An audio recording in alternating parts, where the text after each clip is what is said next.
esse exemplo aqui, turma professor, está na anotação do Peter Shen, né? O diagrama aqui, losango, relacionamento. Aí eu coloquei que a primeira coisa, eles identificariam os elementos que tem aqui no DER, então, entidade, que é o retângulo, atributo identificador, que é a bolinha pintada, o atributo simples, que é a bolinha sem estar pintada, e os relacionamentos, que é onde tem os losangos, que tem 4 tipos, né? E esses tipos depois eu vou mostrar, que é 1 para 1, para n para n, olhando o máximo, né? Que seria o segundo valor aqui de cada lado. Ó. Por exemplo, aqui n, e o segundo valor também que é n. Então, vai dar nn ou nm lá no workbench, não tem nn, é nn.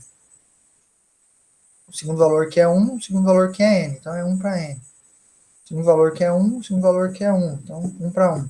São os 3 tipos, 1 para 1, olha no máximo, 1 para 1, para n ou n para n. Cada um tem uma regrinha diferente. Por isso que a gente tem que identificar cada um desses elementos, porque cada um tem uma regra de transição, de mapeamento diferente. Né? Então aqui estão todos, né, uma entidade, aqui outra entidade, relacionamento, outro atributo identificador, outro atributo identificador, os atributos simples, tudo aí, né? Mapeando, abre o workbench. Abre o workbench aberto. Eu falei, você vai na segunda opção, que é a parte models, né? Ó, modelos, models. Clica no maisinho, né? Em models. Ó, seria um novo modelo, né? Novo modelo. Aí você vem a opção adicionar diagrama, tá? Se você quiser, até eu falei para eles depois um passo extra, né? Se você quiser mudar dar um nome para o seu modelo, porque por padrão ele está aqui MyDB, MyDatabase, meu banco de dados, aqui. Se você quiser, você pode clicar 2 vezes aqui, ou clicar com o botão direito e mandar editar esquema, que na verdade seria para você mudar o nome aí do seu projeto, tá? O nome do seu esquema, do seu banco de dados.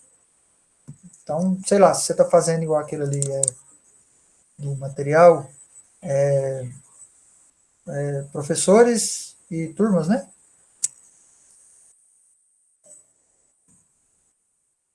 Turma e professor, por exemplo, esse aqui do exemplo, né? Se for exercício seguradora, seguradora, se for, né, clínica veterinária, só para você dar um nome diferente para cada projeto seu, né? Questão de organização. Senão fica tudo MyDB, né?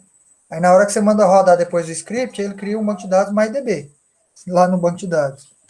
Aí se você já colocar um nome aqui para seguradora, ele cria um banco de seguradora. O nome do seu projeto vai ser o nome do banco de dados depois, quando ele for implementado, entendeu? Então, por exemplo, sei lá, esse aqui a gente pode colocar, sei lá, turma, professor, escola, sei lá, né? Escola, acadêmico, sei lá. Escola aqui. Né? Só um passo extra que não está aqui, só para falar que depois eu ensinei isso para eles. Tem que falar para criar um novo modelo, depois adicionar diagrama. Antes de criar e adicionar diagrama, se quiser, você pode mudar o nome aqui, ó, do seu, né, do seu banco de dados, do seu projeto. Aí vem adicionar diagrama. Aí aqui em adicionar diagrama, beleza. Aí vem aquilo que eu falei.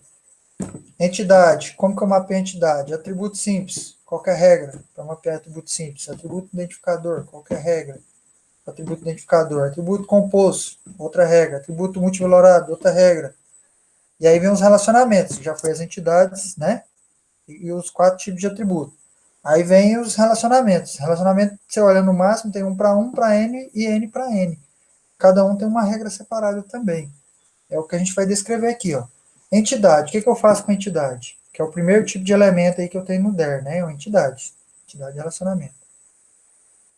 Eu vou sempre clicar aqui nesse ícone de tabela, né? Table em inglês, e clicar lá do lado. Depois eu clico 2 vezes, digito o nome que eu quero. Então, se é lá no DER eu tenho a entidade turma, eu vou criar uma tabela turma. A regra é, para cada entidade, uma tabela. No modelo relacional, isso vira uma tabela, né? Então, aqui, ó. Vem aqui e joga aqui, né? Vem aqui em tabela, joga aqui na tela. Olha lá, resultado da tabelinha. Se é turma, então coloca aqui, ó. Clico 2 vezes, coloco turma, né? E a mesma coisa, professor, para todas as entidades, eu crio uma tabela correspondente. Então, Aí tanto faz, você vai criar todos, você vai criar, coloca lá, turmas, né? Ó, tá até no singular, mas enfim, turma professor, turma professores, geralmente eu gosto mais no plural. E aí, o atributo identificador, que é o que tem a bolinha pintada, né? Lá no der. Ó, se fosse só que o nosso der não é esse, né? Esse já é um do exercício. Um exemplo aqui, vou até dar um print aqui para a gente ver ele todo aqui. Vou pegar isso aqui. Print screen aqui. Volta no slide. Vou colar aqui no print. Eita, né?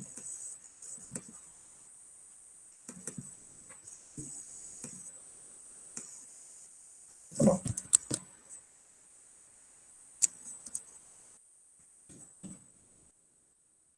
Aí, toda vez que eu tiver um atributo identificador, que é o que tem a bolinha pintada, eu vou criar lá dentro da tabela uma coluna, né, que, lá na tabela, seria um campinho lá, e vou marcar a opção PK para ela. Toda vez que for atributo identificador, bolinha pintada, eu marco PK. Né? Então, aqui, eu tenho o ID turma e o ID professor. Né? Em turmas. Clico duas vezes aqui. Não. ID turma, marco PK. Né? Aí fica a chavinha. Mesma coisa em professores. Aí professores é o. Vou ficar indo pra frente. É, esqueci. ID professor, né? Ó, ID professor. Sugere aqui. PK. E aí o que, que ele vai fazer? Ele está criando uma coluna na tabela, né? Que a tabela é formada por linhas e colunas, né? As linhas são os dados. Por enquanto a gente está preparando só o banco de dados, só as colunas. E aí, o que eu vou ter é que na tabela aqui, como toda tabela tem um atributo identificador, vai ser a chave primária. Que é o PK que eu estou falando aqui, é a sigla em inglês para primary key, ou primary key, né? A pronúncia correta. Quer dizer, chave key, primária em inglês, chave primária em inglês. Que é um campo de preenchimento obrigatório, tá na tabela, que não pode repetir. Eu coloquei como sua matrícula no IF Goiânia, seu CPF. É porque, na verdade, o atributo identificador já tinha essa regra, lembra? Não podia ficar em branco nem repetir. A chave primária nada mais é do que isso na prática, a forma de colocar isso em prática no banco relacional. Tá? A gente chama de chave primária. O que era de forma conceitual, né, lá no projeto conceitual, de forma geral, porque a gente não sabia que tipo de banco ia usar ainda, lá no projeto conceitual. Se era banco relacional ou não, né? No banco relacional, isso funciona a coluna sendo a chave primária. Então, eu falei para eles aqui, marca pecado. Vai ser na prática, ele vai estar colocando a coluna como chave primária. Ficou baixo? Voltou agora? Beleza. Então, assim, na prática, marca PK, para onde era atributo identificador, porque na prática a gente está preparando isso para rodar num banco relacional, né? Quando a gente está passando o DER para o modelo relacional, é porque a gente quer que isso depois vai ser implementado num banco relacional. Na prática, no banco relacional, o que era chamado de atributo identificador é uma chave primária. Então, isso a gente marcou o pecado, chave primária. Toda vez que o banco dá para o vai lá e marca o pecado. Vou marcar ela como pecado, vai ficar uma chave. Os demais, se for atributo baixo de novo, né? Os demais é só criar colunas. Capacidade, telefone, nome, tudo. Só marcar aqui. Então, aqui da turma capacidade.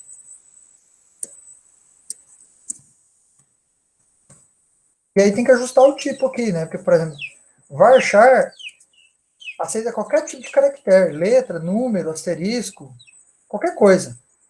Esse tipo de dados aqui é o tipo de dados. Qualquer tipo de caractere. E a capacidade é o número, é quantos alunos, né? Que a turma comporta. 20, 30. Então, você não vai deixar isso varchar. Você vai colocar isso como inteiro. Certo? Você tem que fazer esse ajuste. Capacidade, qual é o tipo de dados dessa coluna? Inteiro. Vai ser um número inteiro. Sem vírgula. Sem fração. Esse opção not null aqui, eu nem exigi deles no primeiro momento, não coloquei no material, mas depois eu falei para eles, not null aqui, ó, se pode ficar em branco ou não, se o campo é obrigatório ou não. Por exemplo, a capacidade da turma, deve ser um campo obrigatório, né? Então a gente marcaria aqui, ó. Né? Então os dados da turma, capacidade, que é do tipo numérico, obrigatório. Né? Quantos alunos comporta a turma, né? A capacidade dela. Tá? Mas se não marcou isso aí também, eu aceitava, tranquilo, né? No primeiro momento. Telefone e nome. Ó, telefone, nome, né? O nome, beleza. Varchar, né? Letras. 45 letras para o nome. Se você quiser falar, não é muito, eu quero pôr uns 30, fica a critério. Mas é varchar, né? Aqui é só o máximo de caracteres para formar o nome. Tá? Não pode ficar muito pouco, porque senão, na hora que começar a digitar, se for um nome muito grande, aí ele corta o que passar. Ele trunca, que a gente fala. Ele descarta. Tá? Por padrão, ele põe 45. O telefone, aí é aquela história. Se você for guardar só os números do telefone, 64, 98484 8484, só os números do telefone, você pode colocar como inteiro. Agora, se você for guardar também aqueles caracteres, o parênteses, né? Tipo, abre parênteses, 64, fecha parênteses, 98484, hífen, tracinho, 8484. Aí você já tinha que colocar, como tem caractere parêntese e hífen, tem caractere especial, aí já tinha, além de número, tinha que ser varchar. Se eu não me engano, dá 14. Então depende. Se o cara vai querer, né? Projetista, gosto de cada um. Ele vai colocar o telefone como int, que é inteiro, ou varchar. Tá? Então, aí esse daqui, por exemplo, do exemplo, é um atributo monovalorado. Só um telefone por professor. Certo? Cada telefone, professor já tem um telefone. Se fosse aquele multivalorado, telefones, vamos supor, 1N ou 0N, né? De 0 a vários ou de 1 a vários telefones, né? Quer dizer, pode ter muitos telefones. Aí já era um atributo, não era um atributo simples, é um atributo multivalorado. Aí o atributo multivalorado, ele tem duas regras possíveis de mapeamento. A primeira regra é quando é infinitos telefones. E a segunda possibilidade é quando você define, junto com o seu cliente, uma quantidade máxima X de telefones, finita. Então, finito ou infinitos telefones. Se você chegar com o cliente e falar assim, não, a gente colocou aqui que é multivalorado, mas colocou no máximo 3 telefones, um exemplo, por cada professor. Se for 3, é finito, não é isso? No máximo 3. É mais de um, é multivalorado, mas não são infinitos. Você colocou uma capacidade, um máximo de telefones. Cada professor, né, nesse caso, pode cadastrar 3. Se for uma quantidade finita, aí você cria uma coluna para cada um. 3 telefones? Telefone 1, telefone 2, telefone 3. O nome que você quiser. Telefone fixo, telefone celular, telefone residencial. Entendeu? O nome que você quiser, mas vai ter 3 colunas. Uma para cada um. Isso, no caso, solução finita, né? Finita. Colocava aqui o nome que você quiser. Telefone 1, telefone 2, telefone 3, ou fixo, celular, residencial, comercial, sei lá. Tá? Mas no máximo 3 colunas. Finito. Finito quanto? 3, 3 colunas. 2, 2 colunas. 5, 5 colunas. Né? Um para cada telefone. Agora, se for infinitos telefones, Aí o que acontece? O telefone sai daqui e você cria uma outra tabela separada para telefones.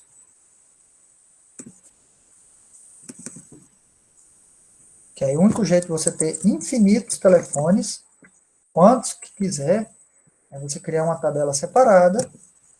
E aí você pode ter um ID aqui, né, de telefone, e o número do telefone, ou o número, só o número, e você achar melhor.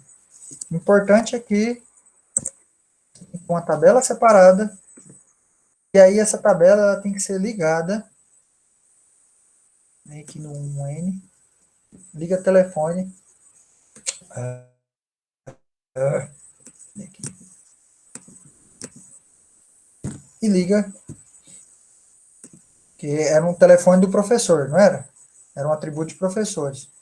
Aí, como a gente criou uma tabela separada de telefones, aí liga ela ainda com professores, para a gente saber, ó, esse professor, quais os seus telefones, esse telefone, de qual professor que é. Então tem que manter o vínculo ainda, né? Não posso só deixar a tabela professores e uma tabela telefone separada, ainda tem que manter o relacionamento aqui, ó. Enfim, aí dessa forma aqui eu vou ter infinitos telefones, com a tabela separada. Então é igual eu te falei, finito ou infinito? Finito, quantos?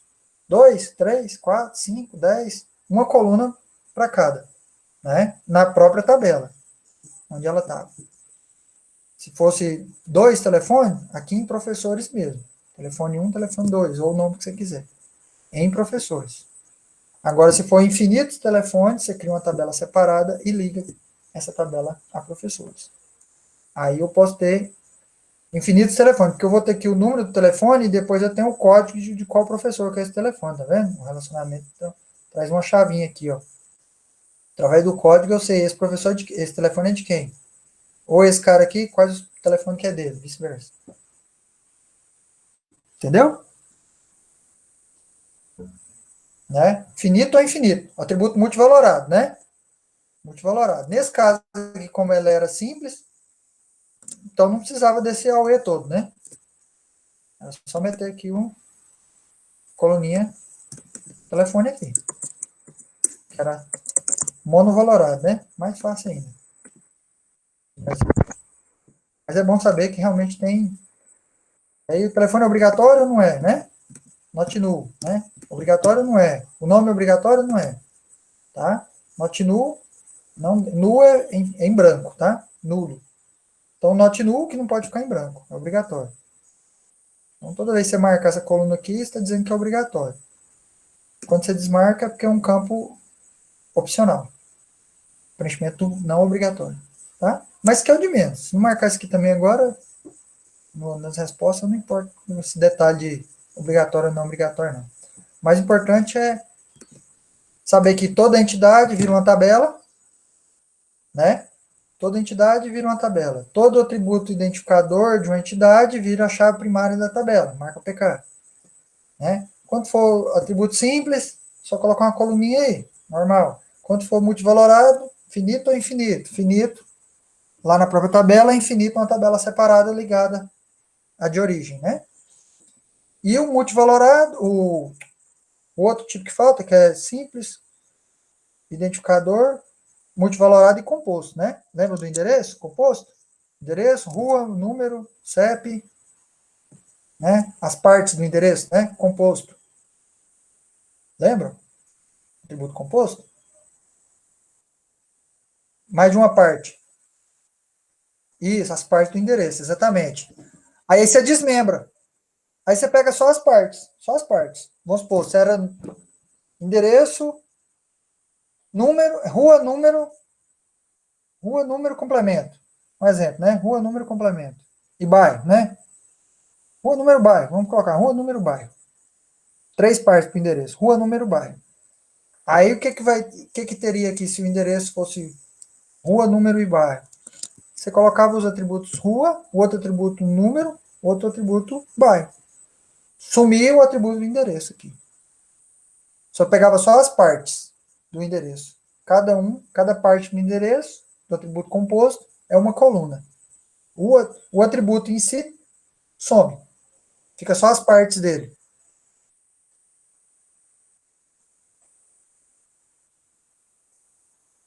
Se fosse monovalorado e simples, né, que você fala, né? Simples. Porque aí você... É como se o que era composto você decompõe. A verdade é essa, né? No conceito existe atributo multivalorado, mas num banco relacional esse conceito não existe na prática. Então, no mapeamento você adapta para que isso tenha como funcionar na prática. Entendeu? E a forma de você colocar isso em prática num banco relacional é o que era composto você decompor. Aí você fala, mas então não serviu de nada. Não, serviu, porque lá no projeto conceitual, você sabe que rua, número e bairro são partes que têm a ver na composição, na formação do endereço. Né? Aqui está separado, mas você sabe que os três juntos têm a ver com o endereço. Lá no conceitual você consegue ver isso. No lógico não tem, porque teve que adaptar. Né?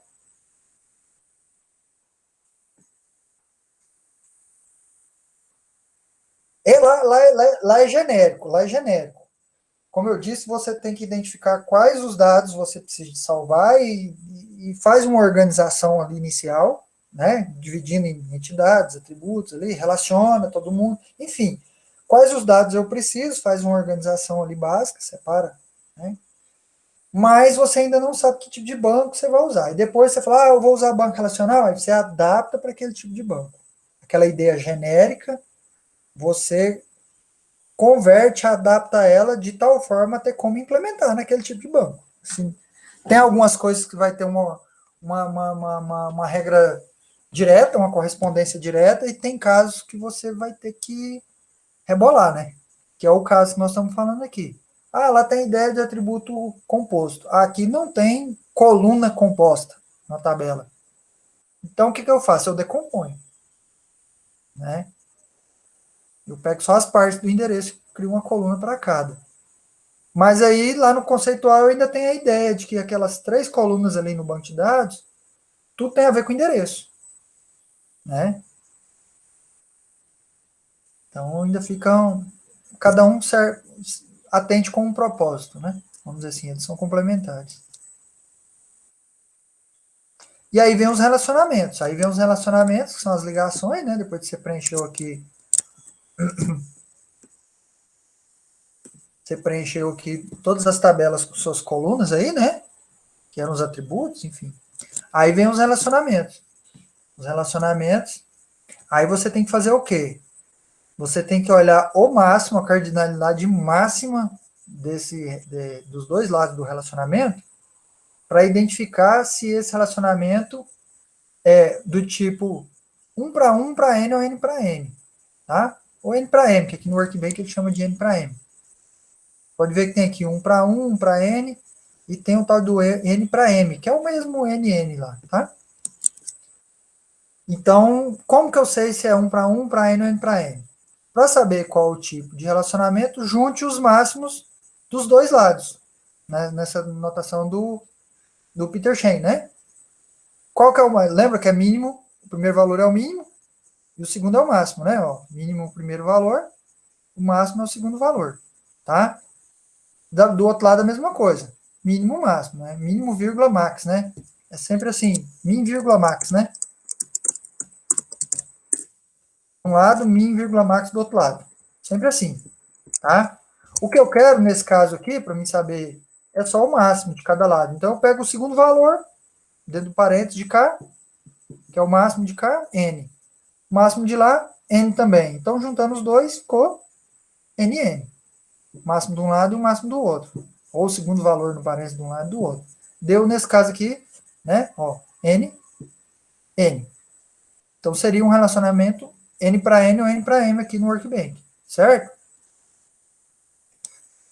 No nosso exemplo aí, ó n, né? E N, ó, né? Deu um trago em rabiscar. Ó, N aqui. Eita. E N, segundo valor de cá. Então deu NN, né? Certo? Que no Workbench é NM. O que, que eu faço? Ó, vou lá na opção NM e clico nas duas tabelas que envolve esse relacionamento, nesse caso, turma e professor, né? Ó, turma, professor. Aí ele cria uma outra aqui no meio, tá? Ó, vou pagar aqui, fazer de novo, ó, NM, vou clicar em turmas, vou clicar em professores. Ele cria uma tabela aqui no meio, ligando as duas, tá? Ah, professor, se fosse um para... Aí, ó, até coloquei aqui que nova tabela no centro, né? Vai ser criada automaticamente pelo Workbench, ligada às outras duas tabelas originárias, né? De origem, por duas chaves estrangeiras, né? Aí vem um outro conceito aqui, ó, FK, né? Ou Foreign Key, né? Quer dizer chave estrangeira em inglês. Chamada de chave estrangeira porque ela vem de fora, ou seja, ela vem de outra tabela. É um dado que não existia ali, existia numa outra tabela, e quando a gente faz um relacionamento, a ligação, a chave primária do outro lado, né? Ele vem para cá como estrangeira. Sempre a PK e FK, a ligação entre as tabelas no banco relacional, um banco de dados relacional é um banco de tabelas ligadas por chaves, tá? Tabelas conectadas por chaves. Aquela ideia de relacionamento vai ser, na prática, implementada aqui por chaves, que ligam as tabelas. E aí a chave de um lado ela é primária, do outro lado ela é estrangeira. Estrangeira porque ela vem de outra tabela, ela vem de fora. Tá? Então é PK e FK, sempre esse par, PK e FK. Tá? Aí, por exemplo, aqui, ó, tem o ID da turma, aqui ele é PK, né? Em turma. A gente marcou como PK, o ID da turma. Certo? E aí, como ele criou uma tabela no meio, ele mandou o ID da turma para cá, ó, turmas ID turma. Aqui ela é FK, ó. Ela é estrangeira. Por quê? Porque ela veio lá de turmas para cá. Ela veio de fora, de outra tabela. Da mesma forma, o ID do professor era a chave primária aqui. E aqui ele já veio, como ele veio de fora, ele veio lá de professores para cá, aqui ela é estrangeira. Né? Então aqui eu tenho duas chaves estrangeiras. Uma que veio de turmas e outra que veio de professores. Né? Sempre a FK ela é a PK do outro lado. Sempre esse par. A estrangeira é uma primária de onde ela veio, né?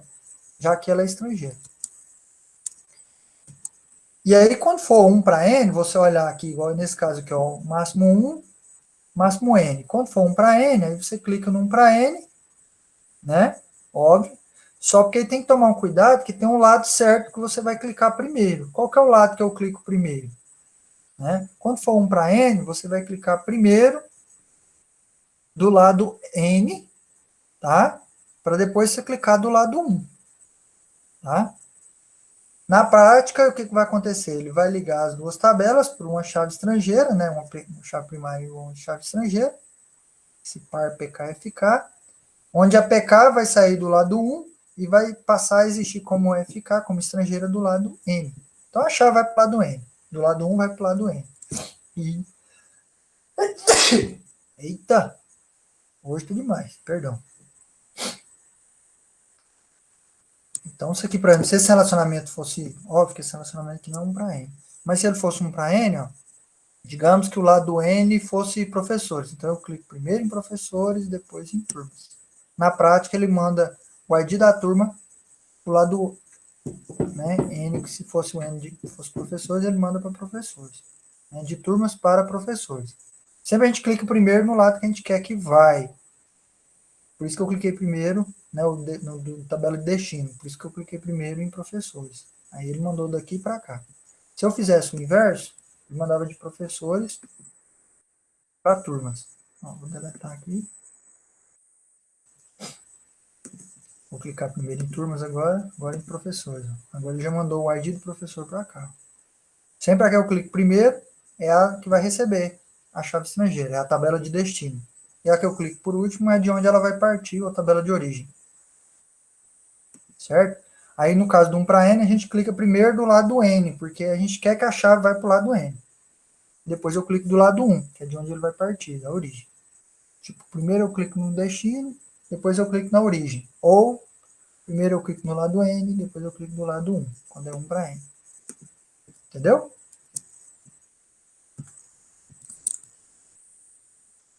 o que ele fala aqui. Seleciona o 1 para N, clica primeiro do lado N, depois do lado 1. Por que eu cliquei primeiro do lado N? Porque a regra do 1 para N é a chave do lado 1, PK do lado 1 vai como vai ficar o estrangeiro para o lado N. Tá? E quando for 1 para 1? Eita, máximo 1, máximo 1. Tá? Aí quando é 1 para 1, óbvio, eu seleciono a opção 1 para 1. Qual que é o lado que eu clico primeiro? Tá? Aí você tem que olhar o lado, olhar o mínimo também, que é o primeiro valor. Tá? Primeiro você clica no lado onde o mínimo é 1, ou seja, primeiro você clica onde é tudo 1, depois você clica onde não é tudo 1.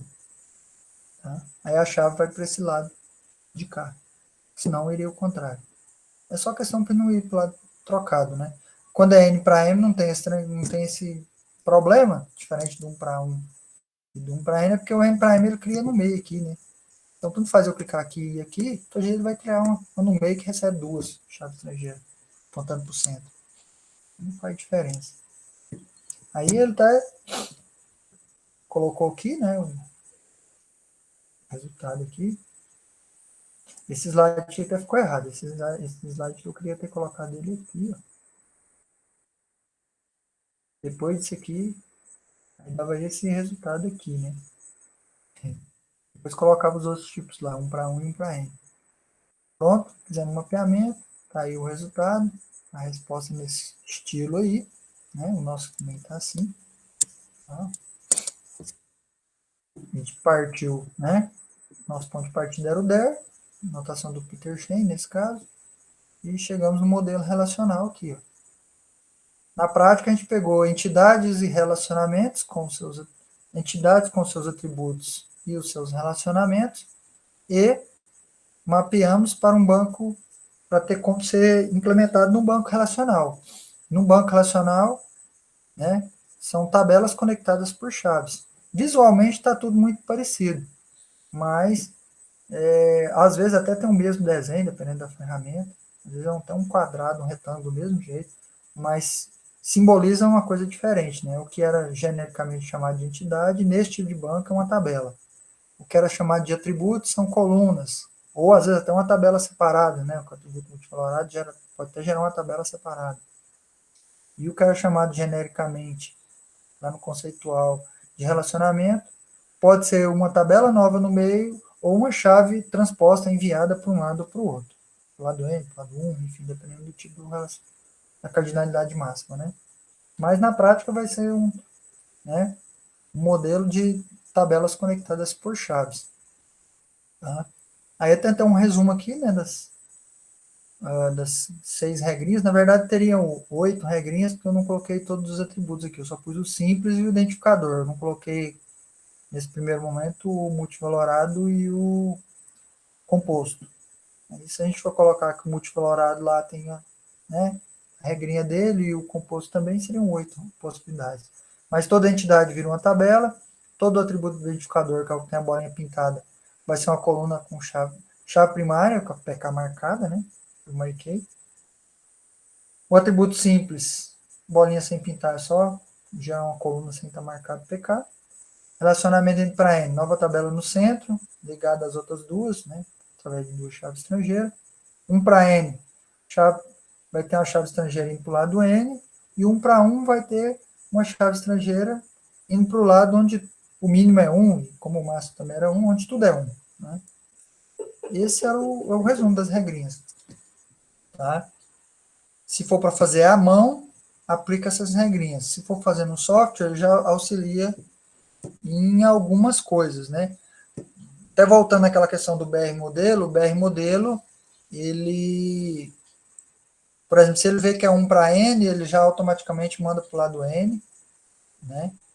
Não tem nem esse problema que se você tiver feito o conceitual lá, não tem nem esse problema de ter que clicar primeiro do lado N, para depois clicar do lado 1, igual que no Workbench, né? Tem que clicar do lado certo. No caso dele lá, ele já sabe que é para o lado N, ele gera sozinho, né? Quando é N para N também, ele sabe que vai criar um no meio. No caso do 1 para 1, aí às vezes ele pergunta. Tá? Então tem alguns casos que às vezes ele pergunta, né, quando ele fica em dúvida no processo de conversão lá, de mapeamento, ele pergunta, né, para você auxiliar. Então, de qualquer forma, é bom saber um pouco das regras, porque por mais que os softwares possam fazer tudo ou quase tudo, às vezes não faz tudo, e aí você tem que ter o conhecimento para responder ele lá, né, tirar a dúvida dele, para se manda para cá, manda para lá, o que, que eu faço, né? Eu crio uma tabela separada, eu não crio, no caso do multivalorado.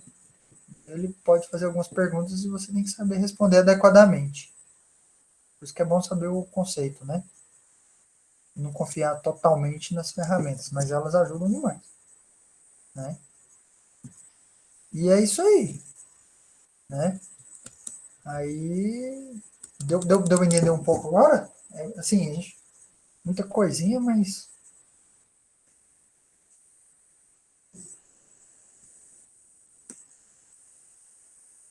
Sim, aí,